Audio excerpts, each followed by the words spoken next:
Gunman kills 19 children in Texas school rampage. An 18-year-old gunman opened fire at a Texas elementary school, killing at least 19 children as he went from classroom to classroom, in the nation's deadliest school shooting in nearly a decade. Uvalde, Texas, an 18-year-old gunman opened fire Tuesday at a Texas elementary school, killing at least 19 children as he went from classroom to classroom, officials said, in the deadliest school shooting in nearly a decade and the latest gruesome moment for a country scarred by a string of massacres. The attacker was killed by law enforcement. The death toll also included 2 adults, authorities said. Governor Greg Abbott said one of the 2 was a teacher. The assault at Robb Elementary School in the heavily Latino town of Uvalde was the deadliest shooting at a U.S. school since a gunman killed 20 children and 6 adults at Sandy Hook Elementary in Newtown, Connecticut, in December 2012. Hours after the attack, families were still awaiting word on their children.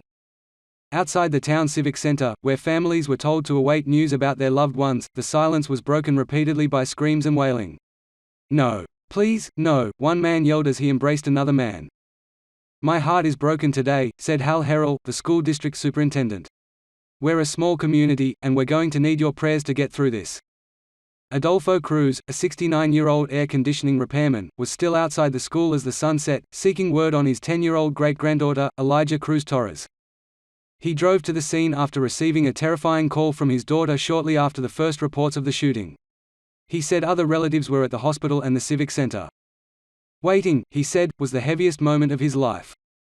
"I hope she is alive," Cruz said.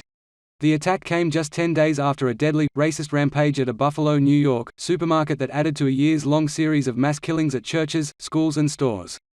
And the prospects for any reform of the nation's gun regulations seemed as dim, if not dimmer, than in the aftermath of the Sandy Hook deaths. But President Joe Biden appeared ready for a fight, calling for new gun restrictions in an address to the nation hours after the attack. "As a nation we have to ask, when in God's name are we going to stand up to the gun lobby? When in God's name are we going to do what has to be done?" Biden asked. "Why are we willing to live with this carnage?"